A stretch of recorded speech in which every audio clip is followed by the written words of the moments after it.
దేవుడే దిగి వచ్చి అడిగితే ఏమి కావాలి తల్లి అని అడిగితే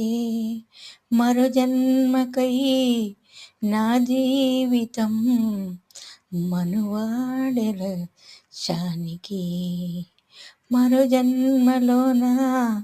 ఈ బంధమై ఏడెల్ల కాలం సంతోషంగా జీవించాలని పిల్ల పాపలతో నూరేళ్ళు వర్ధిల్లాలని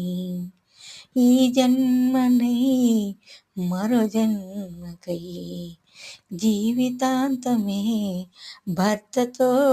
ఉండాలని ఈ జన్మలో మరి ఆ జన్మ